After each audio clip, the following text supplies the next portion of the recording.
మీ ప్రశ్నలకి అసలైన సమాధానాలు మీకు దొరకబోతున్నాయి. బ్రదర్, ఎంతమంది తెలుసు ఈ కాన్ఫరెన్స్ వచ్చారు? బ్రదర్, ఇప్పుడు అందరూ మనకి పరిచయం అయ్యారు.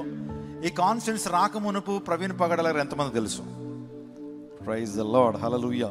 సో అనేక టీవీ ఛానల్స్లో డిబేట్స్లో ఆయన పాల్గొంటూ యేసుక్రీస్తు ప్రభు దైవత్వం గురించి ఎంత అద్భుత రీతిగా ప్రపంచానికి వారు వెల్లడి చేస్తున్నారు. ఎస్పెషల్లీ క్రిస్టియానిటీలో ఉన్నటువంటి అనేక సమస్యలు, అనేకమైనటువంటి ప్రశ్నలకు సమాధానాలు చెప్పేటువంటి పరిచర్య వారు చేపడుతున్నందుకు నేను ఎంతగానో సంతోషిస్తున్నాను. ఆలస్యం చేయకుండా మీరు అడిగిన ప్రశ్నలకి మేము వారిని ప్రశ్నలు అడుగుతాం. అందరూ కూడా చాలా అటెంటివ్గా ఆ యొక్క ప్రశ్నలకు సమాధానాలు వినాల్సిందిగా ప్రభు పేట మీకు మనం చేస్తున్నాను. Praise the lord. దేవుని నామమునకు మహిమ కలుగును గాక. ఒకసారి బిగ్గరగా దేవుని స్తోత్రం చెప్తా. హల్లెలూయా.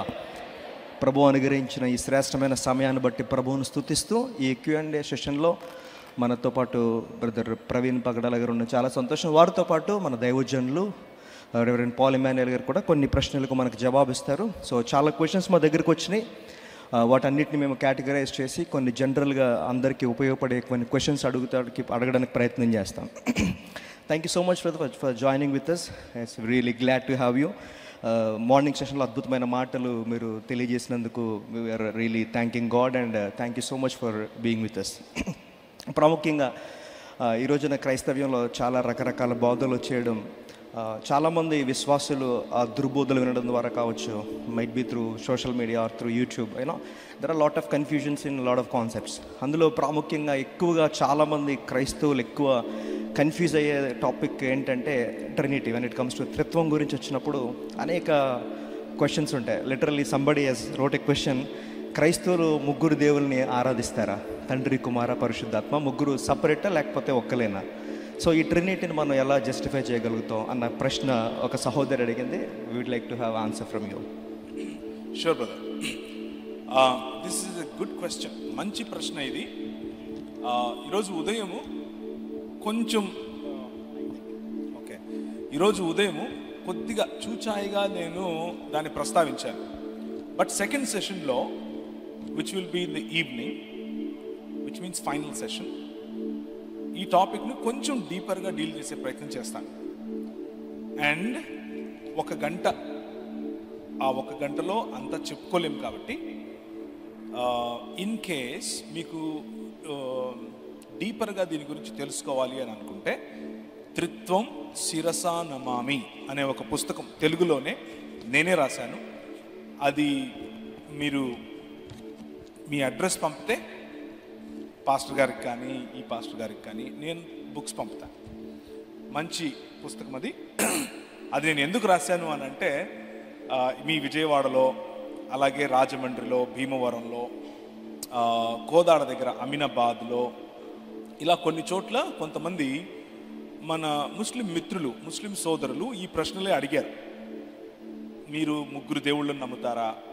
మీకు ముగ్గురు దేవుళ్ళు ఉన్నారా అన్న ప్రశ్న అడిగితే నేను హైదరాబాద్ అంతా తిరిగాను. ఏమైనా మన వాళ్ళు ఆల్రెడీ పుస్తకం రాసుంటారు కదా తెలుగులో, మళ్ళీ కొత్తగా రాయటం ఎందుకు అన్న ఉద్దేశంతో వాళ్ళకి ఇద్దాము అనేసి తిరిగాను. నాకు దొరకలేదు ఒక్క పుస్తకం కూడా. దాంతో నేనే రాయాల్సి వచ్చింది, రాశాను. So to answer your question, final session will be on this, on divinity of Jesus Christ and trinity. రెండు కలిపినవే ఉంటుంది. సో దానికి కొంచెం వెయిట్ చేయండి, సాయంత్రం వరకు డీటెయిల్డ్ ఆన్సర్ మీకు దొరుకుతుంది. అయినా కానీ హెబ్రీ భాషలో ఈ విధంగా ఉంటుంది. ద్వితీయోపదేశకాండం 6వ అధ్యాయం 4వ వచనం నుంచి, షమా ఇస్రాయిల్ యాహ్వే ఎలోహిను యాహ్వే ఎహాద్ అని రాసుంటుంది అక్కడ. అంటే ఇశ్రాయేలు వినుము, నీ దేవుడైన యెహోవా అద్వితీయుడగు యెహోవా. అద్వితీయుడు అని అంటే ఒంటరివాడు అని కాదు అర్థం. అద్వితీయుడు అంటే ఆయనను పోలిన వాడు ఇంకా లేరు అని, ఆయనను పోలిన దేవుడు ఇంకొకడు లేడు అని. సో మనం పూజించే దేవుడు, మనం ఆరాధించే దేవుడు ఒక్క దేవుడు, కానీ ఒంటరివాడు కాదు. నేను ఒక్క మనిషిని, ఒకే వ్యక్తిని, ఇలా దేవుడు నన్ను చేశాడు. కానీ దేవుడు ఒక్క దేవుడు, ముగ్గురు వ్యక్తులుగా ఆయన ఉనికిలో ఉన్నాడు. ఆయన నేచర్ అది.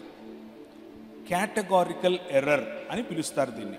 నాలాగా ఒక మనిషి ఒక వ్యక్తే కాబట్టి ఒక దేవుడు ఒక వ్యక్తే అయి ఉండాలి అని నేను దేవుణ్ణి డబ్బాలో పెట్టడానికి వీల్లేదు. దేవుడు తనను తాను ఏ విధంగా బయలుపరుచుకున్నాడో అలాగే మనం ఆయనను అర్థం చేసుకునే ప్రయత్నం చేయాలి. ఎలా బయలుపరుచుకున్నాడు ఆయన అనంటే, ఒక్క దేవుడు ముగ్గురు వ్యక్తులుగా బయలుపరుచుకున్నాడు. తండ్రిగాను, కుమారుడుగాను, పరిశుద్ధాత్మగాను. బైబిల్ మనకు యెహోవా అన్న పేరు ముగ్గురికి ఆపాదిస్తూ ఒకే దేవుణ్ణి మనకు పరిచయం చేస్తోంది. కాబట్టే మనం తండ్రి, కుమార, పరిశుద్ధాత్మలుగా ఉనికిలో ఉన్నటువంటి ఒక్క దేవుణ్ణి ఆరాధిస్తున్నాం. సో దీని గురించినటువంటి లేఖన ఆధారాలు, దేన్ని బట్టి మనం ఈ మాటలు చెప్తున్నాం అన్న లేఖన ఆధారాలు సాయంత్రం నా సెషన్లో మీరు చూద్దరు. కానీ కొంచెం డీటెయిల్డ్గా స్టడీ చేసేందుకు అవకాశం ఉంటే కనుక ఆ సబ్జెక్టు చాలా చక్కగా అర్థమవుతుంది. అంత మాత్రమే కాదు, లేఖన ఆధారం ఒకటి, రెండవది అపోస్తలుల బోధ. ఇది అపోస్తలులు మనకు నేర్పినటువంటి బోధ ఇది. మూడవది సంఘ నాయకులు, ఆదిమ సంఘ నాయకులు వేసినటువంటి పునాది కూడా ఇదే. ఈ పునాదికి పక్కన ఉన్న వాళ్ళని, ఈ పునాది నుంచి బయటికి వెళ్ళిన వాళ్ళని మనము దుర్బోధ అని పిలుస్తాం, హెరసీ అని పిలుస్తాం. హెరసీ అన్నది సంఘంలోనికి రాకుండా ఉండాలి అని అంటే మనకు ఉండాల్సినటువంటి ప్రధానమైన ఫౌండేషన్ ట్రినిటీ అన్నటువంటి అంశం. ఈ ట్రినిటీ లేకపోతే త్రియేక దేవుడు లేకపోతే బహుళత్వము గల దేవుడు అన్న ఫౌండేషన్ లేకపోతే పక్కదారులు పట్టే అవకాశం చాలా ఉంది. దాని కారణంగా సంఘంలో నుంచి బయటకు వెళ్ళిందే ఇస్లాం. దాని కారణంగా సంఘంలో నుంచి బయటకు వెళ్ళిందే వన్నెస్ పెంటికాస్టలిజం. దాని కారణంగా సంఘంలో నుంచి బయటకు వెళ్ళిందే యెహోవా సాక్షులు, మోర్మన్లు, వగైరా వగైరా వగైరా, సైంటాలజీ, అలాగే క్రిస్టియన్ సైన్స్. ఇలా చూసుకుంటూ పోతే చాలా శాఖలు ఈ ఒక్క సిద్ధాంతాన్ని అర్థం చేసుకోలేకనే వెళ్ళాయి. ఈ సిద్ధాంతం చాలా స్పష్టంగా ఏం చెప్తుంది అంటే, దేవుని వాక్యము తండ్రి అయిన దేవుణ్ణి దేవుడు అని చెప్తోంది. దేవుని వాక్యము కుమారుణ్ణి దేవుడు అని చెప్తోంది. దేవుని వాక్యము పరిశుద్ధాత్మను దేవుడు అని పరిచయం చేస్తుంది. కాబట్టి ముగ్గురు వ్యక్తులుగా ఉన్నటువంటి ఒక్క దేవుడు. ఏ దేవుడు అని అంటే ద్వితీయోపదేశం కాండం 6:4 చెప్పినట్లుగా, నీ దేవుడైన యెహోవా అద్వితీయుడగు యెహోవా, ఒక్క దేవుడు, ఒకే దేవుడు ముగ్గురు వ్యక్తులుగా ఉనికిలో ఉన్నాడు అని చెప్పటమే త్రిత్వ సిద్ధాంతం. Thank you so much and brother. Paul Emmanuel గారు కూడా కొన్ని మాటలు యాడ్ చేయండి. మార్నింగ్ చెప్పిన మెసేజ్లో దేవుడు ప్రేమామయుడు, God is love, is the embodiment of love. మరి దేవుడు ఒక్కడైతే దేవుడు ఎలా ప్రేమాస్వరూపిగా నిరూపించబడతాడు అంటే, దేవుడు ప్రేమించాలి. ఆదిలో మనం ఎవ్వరు లేం, ఆయన శూన్యం నుంచి సమస్తాన్ని కలుగు చేశాడు. ఆయన ఒక్కడే ఉన్నప్పుడు మరి ఇంకోళ్ళు ఎవరు ఉన్నారని అనేటువంటి విషయం మనకు ఆలోచనకు వస్తుంది. అందులో బట్టే ఆదిలోనే త్రిత్వం అనేటువంటి ఆ కాన్సెప్ట్ మనం చూస్తాం. సో వారి ముగ్గురు మధ్య ప్రేమ ఉంది, తండ్రి, కుమారుల, పరిశుద్ధాత్మ మధ్య ప్రేమ ఉంది. అప్పుడే దేవుడు ప్రేమామయుడు అనేటువంటి మాట నిరూపించబడుతుంది. మీకు అర్థమైందని నమ్ముతున్నాను. దేవుడు ఒక్కడే అయితే కనుక దేవుడు ప్రేమామయుడు అనేటువంటి మాట అది ప్రూవ్ చేయబడదు. త్రిత్వం అయినప్పుడే దేవుడు ప్రేమామయుడు అనేటువంటి మాట ప్రూవ్ చేయబడుతుంది. Wonderful, thank you so much అన్న. It was so precise. Brother, మీరు మాట్లాడుతూ you just raise about Islam గురించి మాట్లాడారు కాబట్టి I have one more question where one of a brother was questioning, is Allah and Jehovah ఇద్దరు ఒకటేనా? ఇది నాకు మీరు సేల్స్ పిచ్ ఇస్తున్నారు అనిపిస్తుంది. ఎందుకు అంటే ఈ టాపిక్ మీద కూడా నేను ఇంకో పుస్తకం రాశాను. ఇది నేను ముందే చెప్పలేదు ఆయనకు, ఇవన్నీ నన్ను అడగండి, నేను నా పుస్తకాలు అమ్ముకుంటానని. Please don't get me wrong, అది కాదు నా ఉద్దేశం. I wrote another book, Jehovah Allah ఒకరేనా అన్న పుస్తకం రాశాను. మీకు ఈ ప్రశ్నకు సంబంధించిన లోతైన అధ్యయనం కావాలంటే ఆ పుస్తకం కూడా పంపిస్తాను. అయితే నేను 2001 నుంచి ముస్లింల మధ్య పనిచేస్తూ వచ్చాను. చాలా మా నాన్నగారు ముస్లిం, మా అమ్మ క్యాథలిక్ క్రిస్టియన్. నన్ను ఎప్పుడు ముస్లింగా పెంచలేదు, నేను ఎప్పుడు క్రిస్టియన్గా కూడా పెరగలేదు. క్యాథలిక్ చర్చిలకు వెళ్ళాము, అక్కడే పేర్లు పెట్టారు. పెరిగిన తర్వాత నేను ప్రభువుని తెలుసుకున్న తర్వాత నేను ఒకరోజు హైదరాబాద్లో నాకు ఒక ముస్లిం మిత్రుడు వచ్చి, నువ్వు క్రీస్తును దేవుడని ఎందుకు నమ్ముతున్నావు, అది తప్పు, నీ బైబిల్ చెడిపోయింది, క్రీస్తు నిజానికి దేవుడు కాదు, ఒక ప్రవక్త మాత్రమే అని చెప్పినప్పుడు నేను ఛాలెంజ్ చేయబడ్డాను. I took it as a challenge to study and I studied, రిగరస్గా చదివాను. నేను ఈ టాపిక్ చదవటం మొదలు పెట్టక ముందు నా జుట్టు నల్లగా ఉండేది. టాపిక్ మొదలు పెట్టిన తర్వాత ఒక 8 నుంచి 10 నెలల తర్వాత అద్దంలో చూసుకుంటే జుట్టు తెల్లగా అయిపోయింది. ఇప్పుడు రంగేసుకున్నా, మీరు పొరపాటు పడకండి. అది కూడా అంటే మా పాప, నువ్వు రంగేసుకో లేకపోతే నేను తాత అని పిలవాల్సి వస్తుంది అని చెప్తే వేసుకున్నాను. సో ఏం చెప్తున్నాను నేనంటే, నేను కష్టపడి చదివిన తర్వాత నా రీసెర్చ్లో నాకు తేలింది ఏంటి అని అంటే, నేను చేసిన రీసెర్చ్లో మీ అబ్రహాము మా ఇబ్రాహీం ఒకటే, మీ సారమ్మ మా సారమ్మ ఒకటే, మీ యేసు మా ఈసా ఒకటే. ఇదంతా బూటకం మాట, ఇదంతా తప్పు. వాళ్ళు ఇస్మాయిల్ పిల్లలు, వీళ్ళు ఇసాకు పిల్లలు. Absolute wrong. అల్లాహకు బైబిల్లో ఉన్నటువంటి యెహోవాకు సంబంధమే లేదు. అల్లాహ్ వేరొక భావజాలానికి సంబంధించినటువంటి దేవుడు. క్రీస్తు అలాగే త్రియేక దేవుడైనటువంటి బైబిల్లో చెప్పబడిన దేవుడు, ఆయనకు పోలిక లేదు, ఎక్కడ లేదు, ఏ గ్రంథంలో లేదు, ఖురాన్లో అస్సలు లేదు. ఖురాన్ అలాగే హదీసులు, అలాగే సిరా అంటే ముహమ్మద్ గారి యొక్క బయోగ్రఫీ చాలా సంవత్సరాలు నేను చదివాను. నేను దాదాపు 24 సంవత్సరాల నుంచి ఈ పనే చేస్తున్నాను, వాళ్ళ మధ్య పని చేస్తున్నాను. కానీ ఈ రెండు ఏమాత్రము ఒకదానికొకటి పొంతన లేనివి. ఆ దేవుడికి ఈ దేవుడికి చాలా వ్యత్యాసం ఉంది. ఆయన వమకరు అల్లాహు ఖైరుల్ మాకరీన్ అంటారు వాళ్ళు. అంటే మోసగాళ్లకు మోసగాడు అని వాళ్ళ గ్రంథం వాళ్ళ దేవుని గురించి చెప్తుంది. మన గ్రంథం, మనం చదివే 66 పుస్తకాలు ఉన్న బైబిల్ గ్రంథం పరిశుద్ధుడిగా దేవుణ్ణి పరిచయం చేస్తుంది. ఆ గ్రంథంలో ఉన్న దేవుడు సృష్టిలోనికి ఎప్పుడు ఏ విధంగానూ ఆయన రాలేడు అని చెప్తుంది. సృష్టికి సృష్టికర్తకు అంత ఎడమ చూపిస్తుంది. కానీ మనం చదివేటటువంటి గ్రంథం భూమి ఆకాశములు అనేటటువంటి తన భవనాన్ని, తన మందిరాన్ని సృష్టించుకున్నటువంటి సృష్టికర్త అందులోనికి ప్రవేశించి సింహాసనాసీనుడై ఆకాశమును తన సింహాసనముగాను భూమిని తన పాదపీఠముగాను చేసుకున్నాడు అని మనం చదివేటటువంటి గ్రంథం చెప్తుంది. So there is a lot of difference. ఇది వేరు, అది వేరు. హైజాక్ కొంతమంది చేస్తారు కొన్ని కాన్సెప్ట్స్ను. హైజాక్ చేసినప్పుడు ఆ హైజాక్ చేయబడినటువంటి కాన్సెప్ట్ను కొన్ని వందల సంవత్సరాలు మాటికి అదే చెబితే అది సత్యం అనుకుంటారు ప్రజలు. కానీ మీరు అటువంటి తప్పును తప్పుగానే చూడండి. అదొక ప్రత్యేకమైన మతం, దానికి ఇచ్చే గౌరవం దానికి ఇద్దాం. అది వారికి ఉన్నటువంటి ప్రవక్త ఒక ప్రత్యేకమైన ప్రవక్త, వారికి ఇచ్చేటటువంటి గౌరవం వారికి ఇద్దాం. కానీ ఇది అది ఒకటే అనంటే మాత్రం చాలా సున్నితంగా, చాలా ధైర్యంగా, చాలా కాన్ఫిడెన్స్తో అలా కాదు బ్రదర్ అని కూడా చెప్దాం.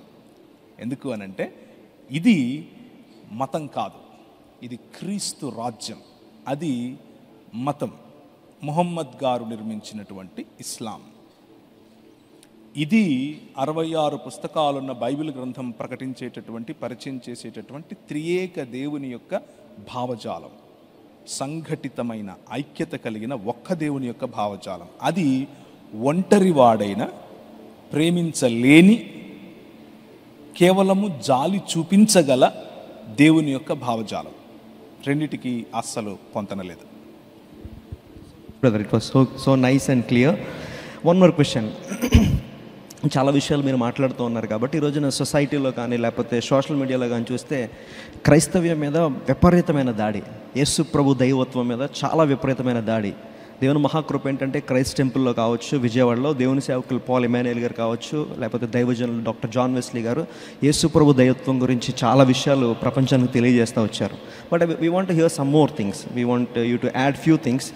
ఈ రోజుల్లో మన క్రైస్తవ విశ్వాసాన్ని అన్యుల దగ్గర మనం ఎలా డిఫెండ్ చేసుకోగలుగుతాం? It's not about fighting, it's about defending. మన విశ్వాసం గురించి మనం ఎలా చెప్పగలుగుతాం? క్రిస్ప్గా we want to have answer from you. Sure.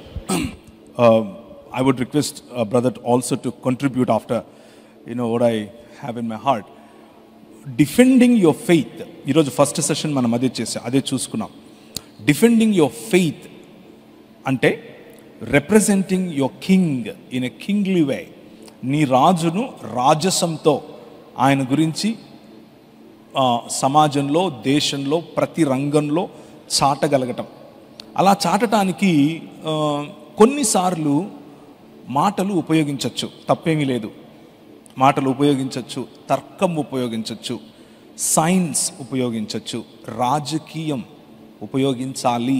ఇంతవరకు ఇంకా ఉపయోగించే వారి యొక్క భారతదేశంలో అంత ప్రభావవంతమైనటువంటి వ్యక్తి ఇంకా రావాలి. ఏ రంగము కూడా క్రైస్తవ భావజాలానికి అతీతమైందేమీ కాదు.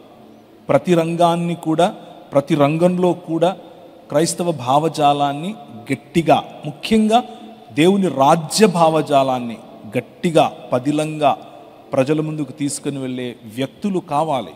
మీలో నుంచే కొందరు లేవాలి. Right? So how do we defend? కొన్నిసార్లు ఉదాహరణకు కామన్ ప్లాట్ఫామ్స్. ఒక జర్నలిస్ట్ పేరు చెప్పండి, క్రైస్తవ భావజాలం ఉన్న వ్యక్తి పేరు ఉండడు. You need to become somebody like that. ఒక టాప్ బిజినెస్ మెన్ పేరు చెప్పండి, క్రైస్తవుడిది. ఉంటారు అక్కడక్కడ చిన్న చిన్న వ్యాపారాలు నాలాగా, సరిపోదు. ఒక ముస్లిం గురించి, ఒక ముస్లింకు రాయి తగిలితే ఎవరు నిలబడుకొని మాట్లాడతారు పార్లమెంట్లో? ఒక పేరు చెప్పండి. అక్బరుద్దీన్ ఓవైసీ. కరెక్ట్ చెప్పారు. అసదుద్దీన్ ఓవైసీ. క్రైస్తవుడి పేరు చెప్పండి. ఉండడు. It's a shame on a community like this. A community that forgets its history will not remain in history. ఏ సమాజం అయితే వారి చరిత్రను మర్చిపోతుందో వాళ్ళు చరిత్రలో లేకుండా పోతారు. ఒకసారి వెనక్కి తిరిగి చూడండి. అంబేద్కర్ గారిని నిలబెట్టింది ఈ సమాజం. రైట్? భారతదేశానికి ఐఏఎస్ అనే వ్యవస్థను పరిచయం చేసింది ఈ సమాజం. రైట్?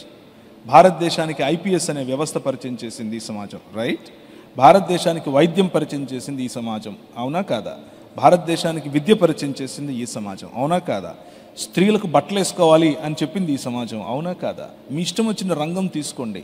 అన్ని రంగాల్లోనూ ఈ రాజ్యమును స్థాపించి విస్తరింపచేసే పని సమాజం చేసింది, క్రైస్తవ సమాజం. ఈరోజు భక్తి భజన చేస్తున్నారు. చిరునవ్వుతోనే చెప్తున్నారు.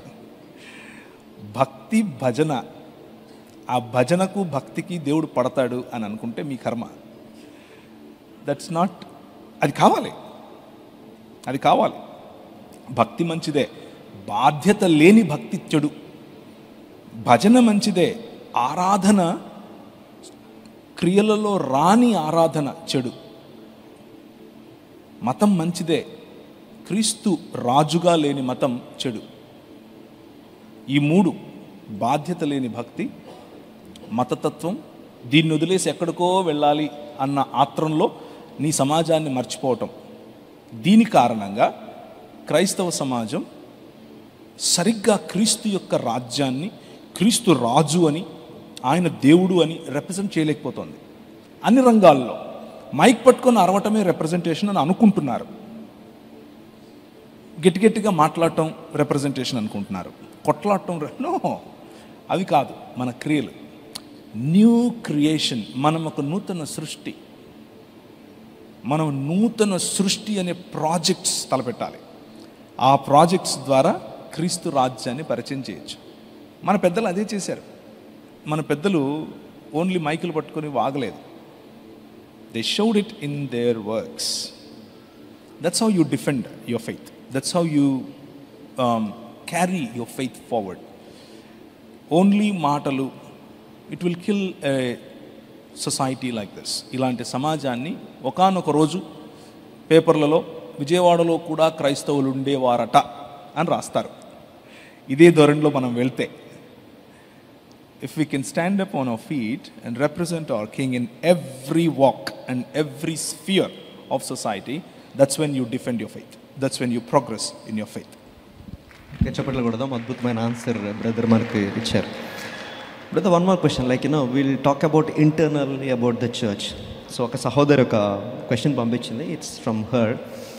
ఈ రోజున క్రైస్తవ సమాజంలో చూస్తే ఆన్లైన్ స్టార్ట్ అయిపోయిన తర్వాత చాలామంది దాన్ని మంచికి ఉపయోగించుకున్నారు. But certain set of people name calling, పేర్లు పెట్టి పిలవడం, తద్వారా జనాల్ని కొంచెం ఎమోషనలైజ్ చేయడం, కొంతమంది దాన్ని డ్రమటికల్గా పీపుల్కి ఎమోషనల్గా కనెక్ట్ అయిపోవడం చాలా గలిబిలి క్రైస్తవ్యంలో జరుగుతూ ఉంది.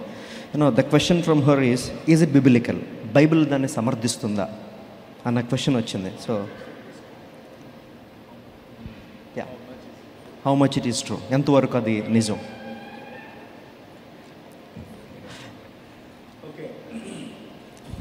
సో బ్రదర్ రాళ్లతో కుట్టించడం కోసం రెడీ అయ్యారు. పర్వాలేదు. So I think it was year 2000, 2000లో నేను ఇక్కడ నుంచి మిషనరీగా నార్త్ ఇండియా వెళ్ళాను. ఉత్తర భారతదేశం వెళ్ళి అక్కడ ఒక 11 సంవత్సరాలు పరిచయం చేశాను. అక్కడే పెళ్లి చేసుకున్నాను. దానికి ముందు నేను 97, 98 ప్రాంతాల్లో నేను రక్షింపబడ్డాను. ఇక్కడ హైదరాబాద్లో నేను I gave my heart to the lord. దానికి ముందు నేను గ్రౌండ్లో కూర్చునేవాడిని. అప్పుడు బాగా నాకు గంజాయి ఇలాంటివన్నీ ఎక్కువగా అలవాటు.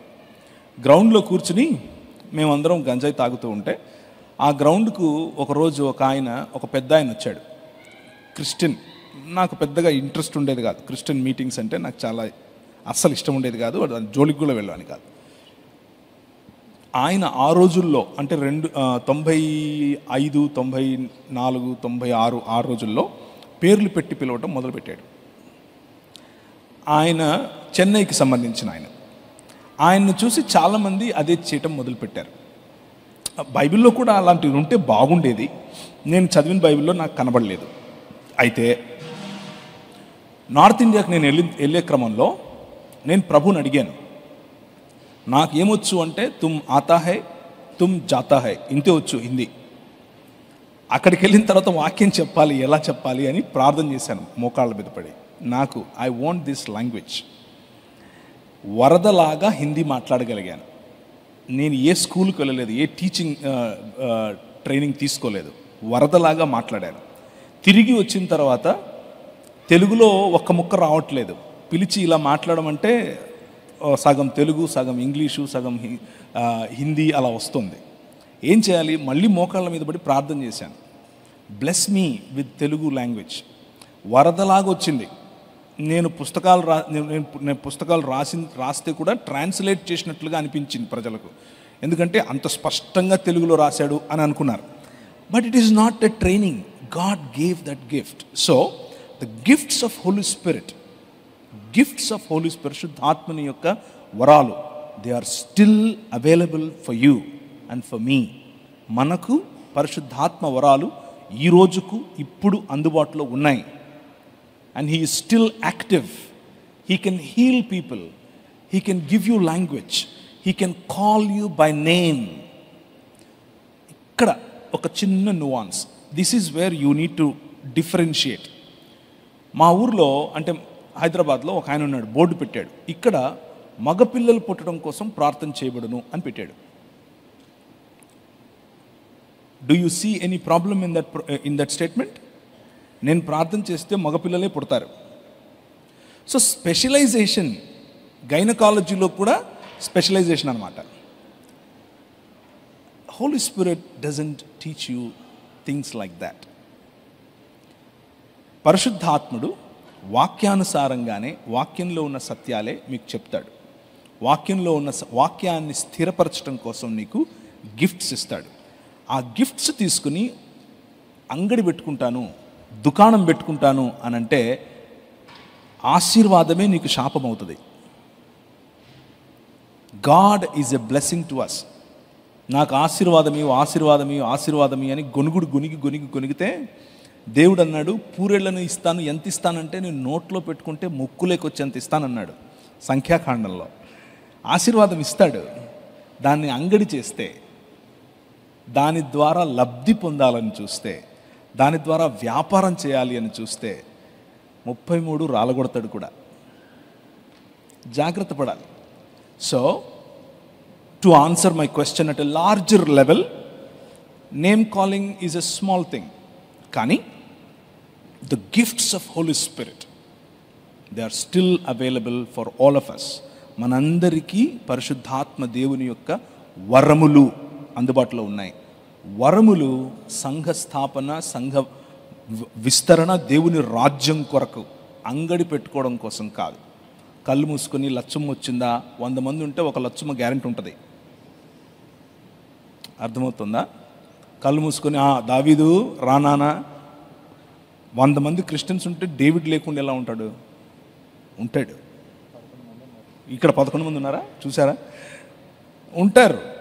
అది అలాంటి చీప్ ట్రిక్స్ దేవునికి అవమానకరం. అలాంటివి మనం ప్లే చేయకూడదు. కానీ పరిశుద్ధాత్మ వరములు ఉన్నాయి, వారండి. For the benefit of the king and the kingdom, not for your cheap tricks and cheap mileage. Cheap mileage వద్దు. That will kill you and kill your community. Right? I hope I answered your question. Diplomatically. Still, thank you, brother. One more question. ఇప్పటి వరకు అడిగిన ప్రశ్నలకి మాకు జవాబులు చాలా దొరికాయి అన్న ఒకసారి చప్పట్లు కొట్టి దేవుని మహిమపరుద్దాం.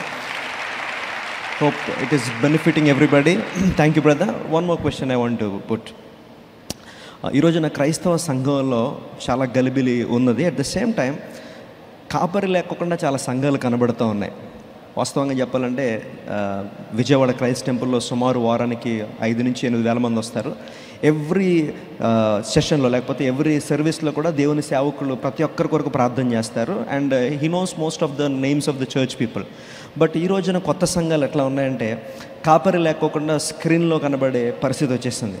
So can we Bible is justifying such type of churches or denominations or whatever it may be, వాటిని మనం ఎంతవరకు సమర్థించవచ్చు? అవి వాక్యానుసారమేనా? Digital church, churches. సో కొంచెం నా పర్స్పెక్టివ్ చెప్పే ప్రయత్నం చేస్తాను. నేను చిన్నప్పుడు సినిమా అంటే ఈ 22 రీళ్ళు ఉండేవి. 22 రీళ్ళు అంటే ఏం సినిమా అంటే నర్తనశాల, లవకుశ. అంటే మీరు పరిశుద్ధులు, నేను పాపిని కొంచెం, కాబట్టి నాకు సినిమా పేర్లు తెలుసు. సో ఆ తర్వాత కొంచెం నాకు కొంచెం ఊహ వచ్చినప్పుడు, నేనే యాక్చువల్గా సినిమాకి వెళ్ళేటప్పుడు కలర్ ఫిల్మ్స్ వచ్చాయి. అవి 17 రీళ్ళు 18 రీళ్ళు అలా ఉండేవి రీల్స్. స్టార్టింగ్లో ఒక ఫైట్, లాస్ట్లో ఒక ఫైట్, అంటే అయిపోయింది సినిమా అని అర్థం. అప్పుడు తెలిసిపోయేది మాకు. ఆ తర్వాత ఇంకొంచెం టీనేజ్ దాటిన తర్వాత సినిమాకు వెళ్తే అది 1.5 గంటన్నరే ఉండేది సినిమా, ఇంగ్లీష్ వాళ్ళది. హాలీవుడ్కు మొట్టమొదటిసారి ఆ రోజుల్లో నేను సినిమాలు చూసినప్పుడు 1.5 గంటన్నరే ఉండేది. ఇప్పుడు మన పిల్లలు ఇలా ఇలా ఇలా అని ఎన్ని రీల్స్ చూస్తారు? 22 రీళ్ళు అయిపోయాయి, 17 రీళ్ళు అయిపోయాయి, ఆ తర్వాత 9 రీళ్ళు అయిపోయాయి. ఇప్పుడు ఎన్ని రీల్స్? ఒక నిమిషంలో కనీసం ఒక 20 రీల్స్ తిప్పుతారు వాళ్ళు, ఇలా ఇలా ఇలా ఇలా. That is the generation that we are catering God to. క్రీస్తుని మనం పరిచయం చేస్తున్నది ఆ జనరేషన్కి. సో క్రీస్తును ఏ ప్యాకేజ్, ఏ ర్యాపర్లో మీరు పరిచయం చేస్తారు అనే దానికి మీ దగ్గర స్వాతంత్రం ఉంది. You can use technology use చేయండి. మంచి కెమెరాస్, మంచి సౌండ్ ఎక్విప్మెంట్, మంచి మ్యూజిక్, ఆల్ ఆఫ్ దిస్ మంచి తెర, మంచి TV, all of this is great, మంచిది. Okay, all technology is good. నేను చిన్నప్పుడు అనేవాళ్ళు, ఒరే రేడియో వినొద్దురా నరకం పోతావు, రేడియో వినొద్దురా నరకం పోతావు. కొద్ది రోజుల తర్వాత టీవీ చూడొద్దురా నరకం పోతావు, టీవీ చూడొద్దురా నరకం పోతావు. ఆ తర్వాత సినిమా చూడొద్దురా నరకం పోతావు, ఆ తర్వాత కంప్యూటర్ చూడొద్దురా నరకం పోతావు, కంప్యూటర్ చూడొద్దురా నరకం పోతావు.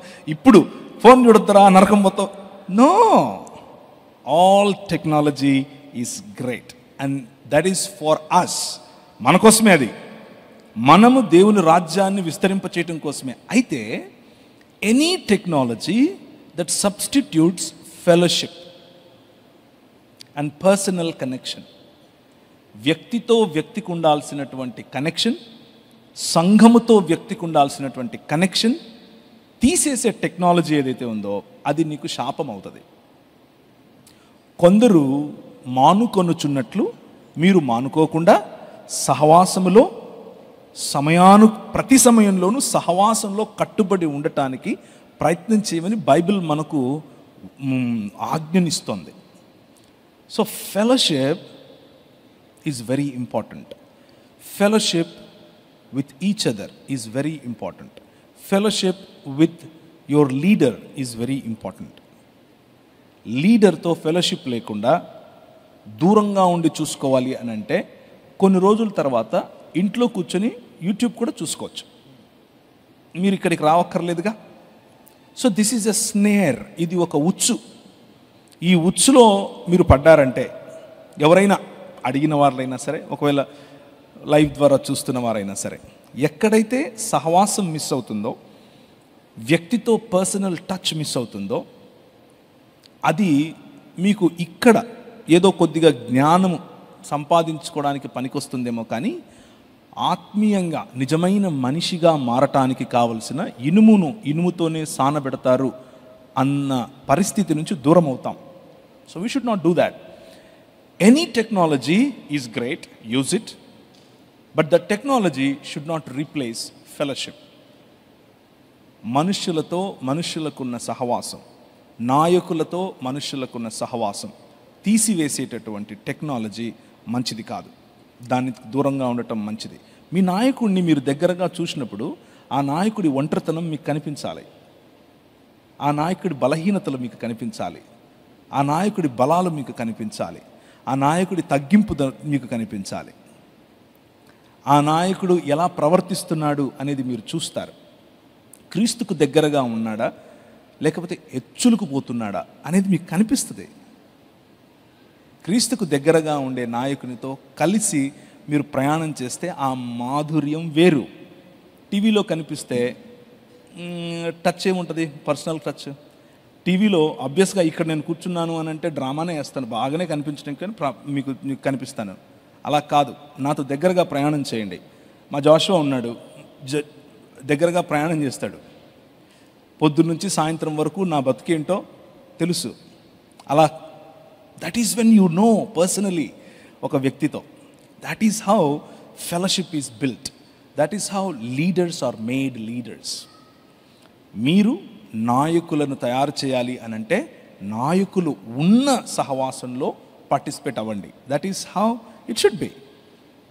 అది నాయకులను తయారు చేస్తుంది, నాయకులకు ఒళ్ళు దగ్గర పెట్టుకొని బ్రతకాలి అన్న గుణపాఠము నేర్పుతుంది. లేకపోతే నాయకులు పోయి, లేకపోతే క్రీస్తు దాసులు పోయి సెలబ్రిటీలు అవుతారు. ఆ కల్చర్ మనకు ఎంత దూరం ఉంటే మనకు అంత మంచిది. సెలబ్రిటీలు టీవీల్లోనే బాగుంటారు, దగ్గరికి వెళ్ళి చూస్తే బాగోరు. మనం సెలబ్రిటీలు కాదు, నాయకులం, దాసులం, క్రీస్తు దాసులం. ప్రజలకు దగ్గరగా ఉండాలి. మనం కొనుక్కునే కారు, మనం వేసుకునే బట్టలు, మనం మాట్లాడే మాటలు, మన సంపద, ప్రతి ఒక్కటి క్రీస్తును చూపించాలి. అలా చూపించలేని, కనెక్షన్ లేని క్రైస్తవం కొద్ది రోజుల తర్వాత డొల్లపోతుంది. So let's not do that. Is it diplomatic too? No, it's very straight. Pastor గారు కూడా, పాలిమానిక్ గారు కూడా స్పందిస్తారు. అది ఈ రోజుల్లో ఎక్కువ డిజిటల్ చర్చెస్, తెర సంఘాలు, దైవజనుడు అక్కడ ఉండరు. ఆయన ఏ ముంబైలో ఢిల్లీలో వాకింగ్ చెప్తారో ఇక్కడ ఒక బ్రాంచ్ సంఘం పెడతారు, పెట్టి అక్కడ తెర పెడతారు, అలాంటిదే తెర పెట్టి ఆయన అక్కడి నుంచి మాట్లాడుతూ ఉంటారు. ఇక్కడ ప్రజలందరూ కూడా ఇలాంటి హాల్లో కూర్చుని వాక్యం వింటారు, ఆయన అక్కడ ప్రార్థన చేస్తారు, ఇక్కడ ఆశీర్వాదం తీసుకుని వెళ్తుంటారు. దైవజనులు చెప్పినట్లుగా అది వాక్యానుసారం కాదు. ప్రతి దైవజనుడు సంఘంతో ఒక అవినాభావ సంబంధం. గొర్రెల కాపరికి గొర్రెలకి ఏముంటుంది అని చిన్న విషయం, గొర్రెకి కాలికి దెబ్బ తగిలింది అనుకోండి, డిజిటల్ ట్రీట్మెంట్స్ వర్కౌట్ అవ్వ, ఆన్లైన్ ఆ గాయం ఏంటో చూడాలా, దాన్ని కొన్ని సందర్భాల్లో స్పృశించాలి. ఈ రోజున ధనార్జన కొరకు సంఘాలు విస్తరింప చేపట్టడం కొరకు చాలామంది చాలా ఈజీ కదండి, ఇలాంటి ఒక హాల్ తీసుకుంటున్నారు, అక్కడ చెప్పేదే అలా అయితే మీరు యూట్యూబ్లోనూ వాళ్ళు ఇచ్చేటువంటి లైవ్ని మీరు చూడొచ్చు, కానీ మీరు ఆధ్యాత్మికండి. అంతేగాని అటువంటి వాటికి వెళ్ళటం ద్వారా మీరు ఆధ్యాత్మిక దీవెన పొందుకోలేరు. ఆయన ఎప్పుడన్నా మీ ఇంట్లో సమస్య వస్తే మీ ఇంటికి రాలేడు ఆయన. కొన్ని సందర్భాల్లో సంఘం యొక్క కార్యక్రమాల్లో మీరు కూడా సరిగ్గా పాలుబాక్సులుగా ఉండలేరు. అందులో బట్టి నా సజెషన్ ఏంటంటే అటువంటి మందిరాలకి వెళ్ళటం కంటే ఎక్కడైతే దేవుని సేవకుడు నేరుగా మిమ్మల్ని కలుస్తాడో, మీకోసం ప్రార్థన చేస్తాడో, మీ ఇంటికి రాగలుగుతాడో అటువంటి సంఘాలకు వెళ్ళటం ద్వారా మీరు ఆధ్యాత్మిక దీవెన పొందుతారు. ఒక గుడ్డివాడు మరొక గుడ్డివాడికి ఏనాడు త్రోవ చూపలేడు. ఇద్దరు వీళ్ళు ఎక్కడ పడతారట అంటే ఏ సేవకుడైనా సరే వాక్యానుసారంగా బోధను అందించాలి, అపోస్తల బోధన అందించాలి. అప్పుడే దేవుడు మెచ్చేటువంటి సంఘాలుగా ఉంటాయి. సో చాలాసేపు మనం Q&A సెషన్లో పాల్గొన్నాం, చాలా మంచి ఆన్సర్స్ మనం పొందుకున్నాం. మీలో ఎంతమంది ఈ యొక్క విషయాల్ని సంగ్రహించారో లేదు, కానీ నేనైతే చాలా విషయాలు నా మైండ్లో నోట్ చేసుకున్నాను. చాలా అద్భుతమైన విధానంలో మంచి ఎక్స్ప్లెనేషన్ ఇస్తున్నారు. ఇంకా టైం అవుతా ఉంది కాబట్టి ఇప్పుడు ర్యాపిడ్ రౌండ్ ఇంకా ఎక్కువసేపు ఉండదు. క్వశ్చన్ అడుగుతాను, 1 or 2 వర్డ్స్తో ఆన్సర్స్ వచ్చేస్తూ ఉంటాయి. పాస్టర్ గారు, ఫస్ట్ క్వశ్చన్, దేవుని శనివారం లేక ఆదివారం ఏ రోజు ఆరాధించాలి? శనివారం ఎందుకు ఆరాధన దినం అని అంటారు, సబ్బాతు దినాన్ని? శనివారం ఆదివారం మాత్రమే కాదు, అన్ని రోజులు ఆరాధించాలి. వండర్ఫుల్. చిన్న ఎక్స్టెన్షన్ పాస్టర్ గారికి. సో ఆది సంఘము ఆదివార దినాన్ని పునరుత్థాన దినంగా భావించారు, ఆదివార దినాన్ని వారు ఆరాధించారు. ఈరోజు సబ్బాత్ ఆరాధికులని శనివారం ఆరాధిస్తేనే దేవుని రాజ్యానికి వెళ్తాం, విశ్రాంతి దినాన్ని పాటించాలని అంటున్నారు. అది శుద్ధ తప్పు. ఎందుకు అని అంటే క్రైస్తవంలో దుబాయ్లో ఉండేవాళ్ళు శుక్రవారం ఆరాధిస్తారు, క్రీస్తు వారి ఆరాధన తీసుకుంటాడు. శనివారం ఆరాధించవచ్చు, ఆదివారం ఆరాధించవచ్చు, ప్రతిరోజు ఆరాధించాలి.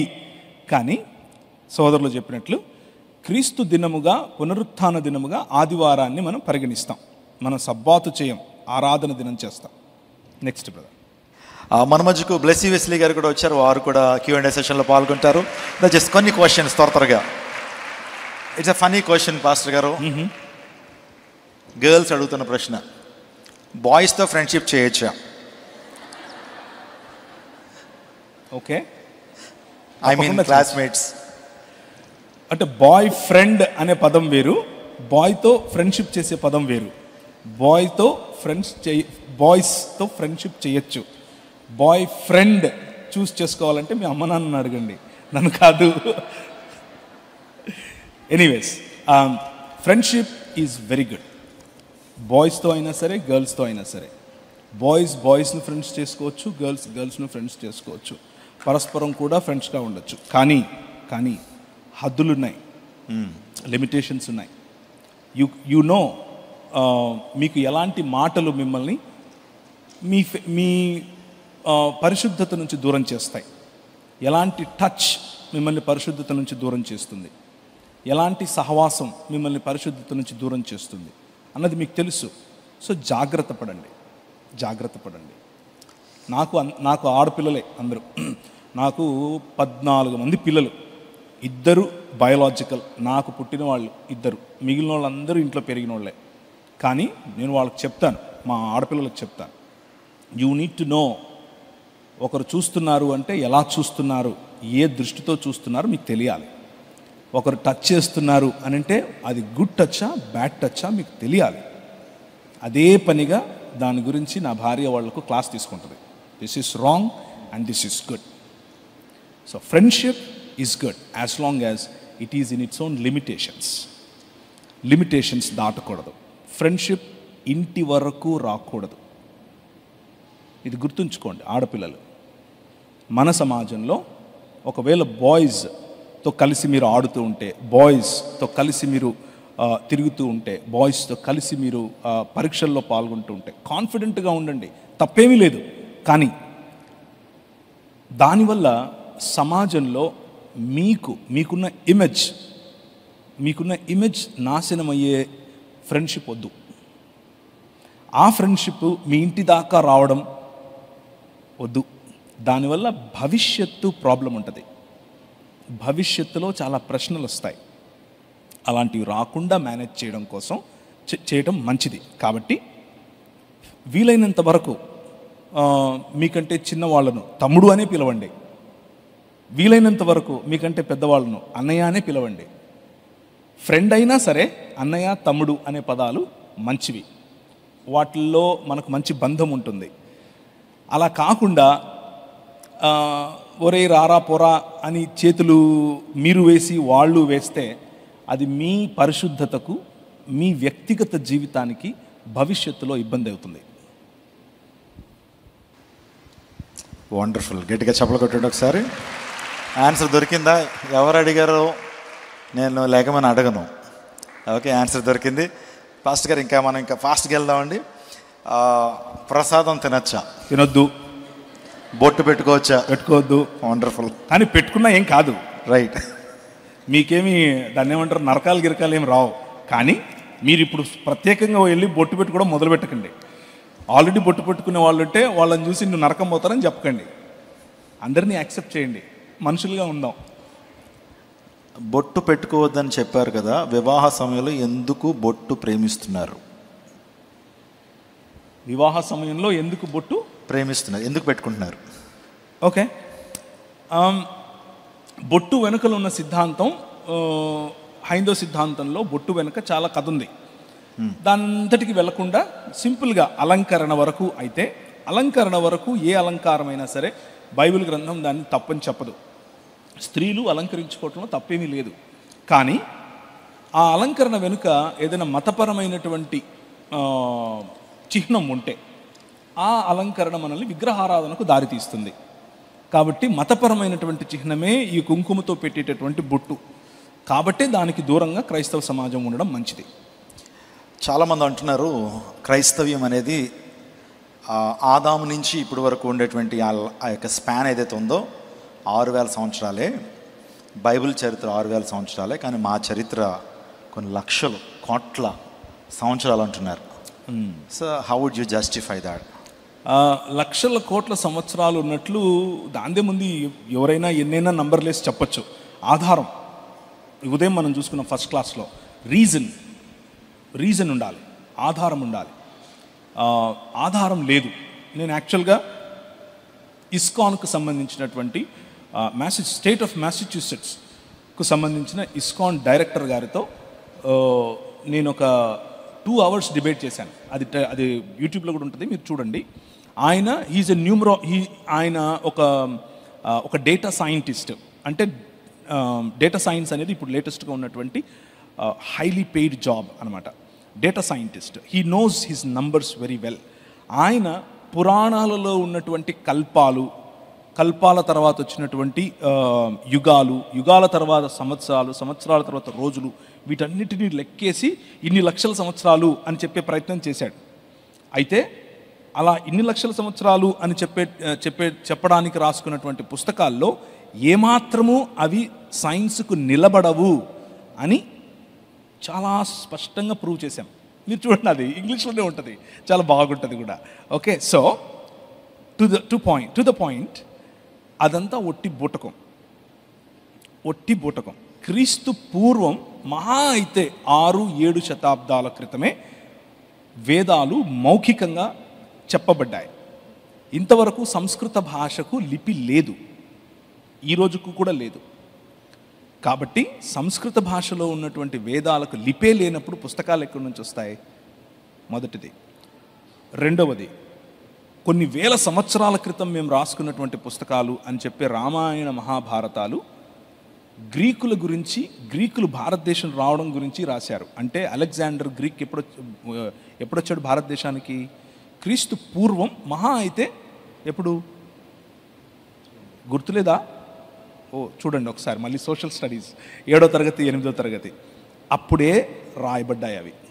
భగవద్గీత క్రీస్తు శకం, క్రీస్తు పూర్వం కూడా కాదు, క్రీస్తు శకం స్థితప్రజ్ఞత అనేటటువంటి అలెగ్జాండర్ గురువు అయినటువంటి అరిస్టాటిల్ చెప్పిన మాటలను ఒక కావ్య రూపంలో తీసుకురావడం కోసం రాసిన పుస్తకమే, అది ఇండియనైజ్ చేయడం కోసం రాసిన పుస్తకమే భగవద్గీత. అది క్రీస్తు శకం మహా అయితే 4-5 శతాబ్దాల్లో రాశారు. So these are all younger than Bible religions. Bible కంటే చాలా తర్వాత రాయబడిన పుస్తకాలు. వాటి క్లెయిమ్ మేము కొన్ని కోట్ల సంవత్సరాలు అని చెప్పడం అది ఒట్టి అబద్ధం, బూటకం. అలాగని చెప్పి బైబిల్లో ఉన్నటువంటి డేటా, ఉదాహరణకు ఆదాము 6000 సంవత్సరాలు మాత్రమే, అది ఎక్కడా బైబిల్ చెప్పదు. హ్యోమ్ అన్నటువంటి పదము డే, ఒక దినానికి వాడారు. That is not 24 hours only. అలా కాదు. ఆదాము నుండి వచ్చిన వారికి వీళ్ళు పుట్టారు అని అంటే మధ్యలో ఒకరికి ఒకరు పుట్టినది మాత్రమే రాస్తున్నారు అన్న అజంప్షన్ తప్పు. ఫర్ ఎగ్జాంపుల్, యేసుక్రీస్తును దావీదు కుమారుడు అని అంటాం. దావీదుకు పుట్టాడు అని కాదు అర్థం, దావీదు వంశము అని. వారిద్దరి మధ్యలో ఎన్ని వేల సంవత్సరాలు ఉన్నాయి? అట్లే. సో 6000 సంవత్సరాలు అని చెప్పే సిద్ధాంతం బైబిల్ గ్రంథానికి బయట నుంచి వచ్చిన సిద్ధాంతం. బైబిల్ ఎక్కడా కూడా నేను 6000 సంవత్సరాల క్రితమే మనిషి పుట్టాడు అని చెప్పదు.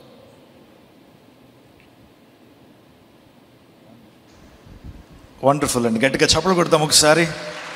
చక్కటి Q&A సెషన్లో ఆన్సర్స్ ఇచ్చినటువంటి ప్రవీణ్ పగడ గారికి మరొకసారి గట్టిగా చప్పలు కొడదాం. చాలా ప్రశ్నలు మనం డీల్ చేయడం జరిగింది. Thank you so much brother for being with us. Thank you so much.